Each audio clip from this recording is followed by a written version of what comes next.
আমরা যখন সরকারের দায়িত্ব ছিলাম শুরুর দিকে আমাদেরকে বিভিন্ন শক্তিশালী ইনস্টিটিউশন, শক্তিশালী যাদেরকে আসলে ডিপ স্টেট বলা হয়, তাদের থেকে আমাদেরকে অফার করা হয়েছিল যে আপনারা শেখ হাসিনার যে মেয়াদ আছে 2029 সাল পর্যন্ত সেটা শেষ করেন, আপনারা শেষ করেন, আমরা আপনাদেরকে সহযোগিতা করি। তাদের সার্টেন কিছু শর্ত ছিল যে তাদেরকে কিছু কিছু জায়গায় ফেসিলিটেট করা, এবং তারা পুরো রোডম্যাপও করে নিয়ে এসেছিল যে বিএনপি নেতাদের তো সাজা আছে, তো সাজা থাকলে সাধারণভাবে নির্বাচন দিলেও তারা নির্বাচন করতে পারবে না। তো তাদের সাজাগুলো ইয়ে না করে আদালতের মাধ্যমে এগুলো লেংদি করে, আপনারা তো জানেন সেটা কিভাবে করা যায়। আদালতের ডেট ঘুরিয়ে ঘুরিয়ে তারেক রহমানের নিজের নামেও সাজা ছিল, সে যদি সাজাপ্রাপ্ত অবস্থায় থাকতো নির্বাচন হলেও তিনি বাংলাদেশের নির্বাচনে অংশগ্রহণ করতে পারতেন না।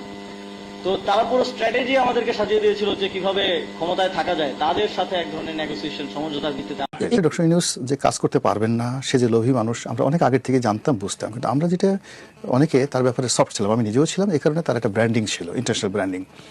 2 নম্বর হলো যে আমরা যেটা আশা করেছিলাম যে রাজনৈতিক দলগুলো একত্রে বসে তারাকে একটা পরিপূর্ণ ক্যাবিনেট উপহার দেবে, শক্তিশালী ক্যাবিনেট, এবং অতীতে যেভাবে তত্ত্বাবধায়ক সরকারগুলো হয়েছে, এবং সেই ক্যাবিনেটটা যদি স্ট্রং থাকতো তাহলে ডক্টর মোহাম্মদ ইউনূস এই যে ভুলগুলো করেছেন, যে অন্যায়গুলো করেছেন, যে ব্যক্তির স্বার্থে যে কাজগুলো করেছেন, এইগুলো হয়তো তিনি করতে পারতেন। মানুষ আজান দিয়ে দুর্নীতিতে নেমে পড়েছিল এই অন্তর্বর্তীকালীন সরকার। অন্তর্বর্তীকালীন সরকার বিদায় নিয়েছে, এখনো 2 সপ্তাহ হয়নি, কিন্তু এরই মধ্যে এই সরকারের বিভিন্ন উপদেষ্টা যারা ছিলেন, খুব পাওয়ারফুল উপদেষ্টা যারা ছিলেন, তাদের বিরুদ্ধে শত শত দুর্নীতির অভিযোগ দুর্নীতি দমন কমিশনের কাছে জমা পড়ছে, অলরেডি পড়েছে, আরো আসছে। এবং দুর্নীতি দমন কমিশনের একাধিক কর্মকর্তা এই কথা স্বীকার করেছেন।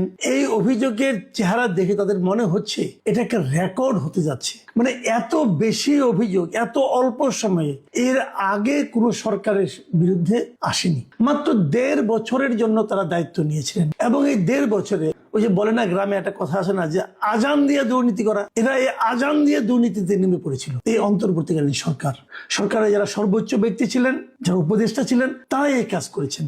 তো তারাই যদি এমন কাজ করেন, নিচের দিকে কি অবস্থা হয়েছে সবসময় মনে রাখবেন। সরকারের যারা মূল ব্যক্তি, যারা নাকি শীর্ষস্থানীয় লোক, তারা যদি নিজেরাই অপকর্মে লিপ্ত হন, তাহলে আপনি নিচের দিকে আর থামাতে পারবেন না। এখন উপরের দিকে যেটা হয়েছে বলে আমরা এরই মধ্যে খবর পাচ্ছি, নিচের দিকে প্রকৃত চেহারা যে কি সেটা জনগণ জানে। জনগণের শরীরের উপর দিয়ে গেছে সেই দুর্নীতিটা, চাপটা। কাজে মানুষ জানে কি ভয়ঙ্কর পরিস্থিতি সৃষ্টি করেছিল এই অন্তর্বর্তীকালীন সরকার ডক্টর ইউনূসের নেতৃত্বে। সবচেয়ে ভয়ঙ্কর এবং সবচেয়ে মর্মান্তিক বিষয় হচ্ছে ডক্টর ইউনূসের নামেও একাধিক দুর্নীতির অভিযোগ এসেছে।